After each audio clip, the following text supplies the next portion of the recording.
45. Pagbasa sa Aklat ng Kawikaan, Kabanata 11, Talata 1 hanggang 31. Kasuklam-suklam kay Yahweh ang timbangang may daya, ngunit kasiyahan naman ang timbangang tama. Kahihiyan ang laging dulot ng kapalaluan, ngunit pagpapakumbabay, nagbubunga ng karunungan. Ang tuntunin ng matuwid ay katapatan, ngunit ang masamay wawasakin ng kanyang kataksilan. Walang halaga ang yaman sa araw ng kamatayan, ngunit ang katwiran ay naglalayo sa kapahamakan. Mas panatag ang landas ng tapat ang pamumuhay, ngunit nabubuwal ang masasama sa sariling kabuktutan. Ang katuwiran ng mga matuwid ang nagliligtas sa kanya, ngunit ang masama ay bilanggo ng kanyang masamang nasa. Ang pag-asa ng masama ay kasama niyang pumapanaw. Ang umasa sa kayamanan ay mawawalang kabuluhan. Ang matuwid ay inilalayo sa bagabag, ngunit ang masama ay doon bumabagsak. Ang labi ng walang Diyos sa iba ay mapanira, ngunit ang dunong ng matuwid ay nagliligtas ng kapwa. Kapag ang matuwid ay pinagpapala, ang bayan ay nagagalak, ngunit higit ang katuwaan kapag ang masamay napapahamak. Dahil sa salita ng matuwid, ang bayan ay tumatatag,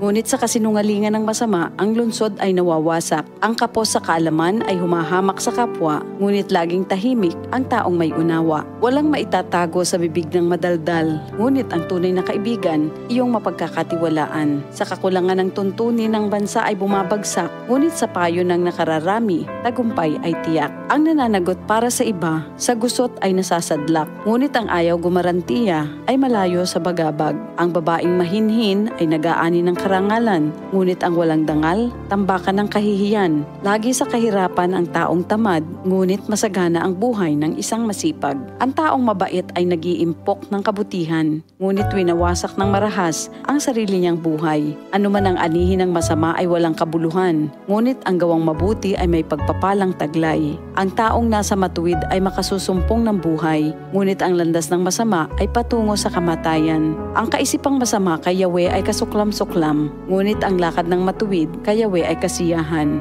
Ang taong masamay di makaliligtas sa kaparusahan, ngunit hindi maaano ang nabubuhay sa katwiran. Ang magandang babae ngunit mangmang naman ay tila gintong singsing sa nguso ng baboy.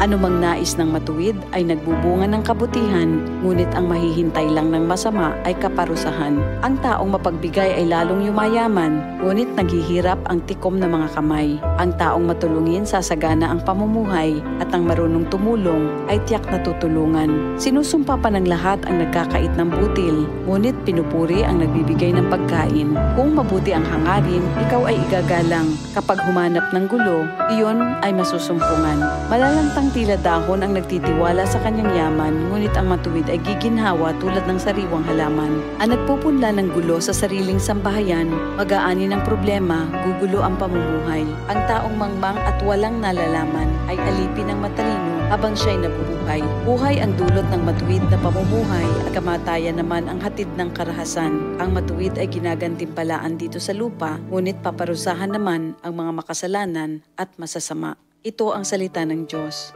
DCXL 558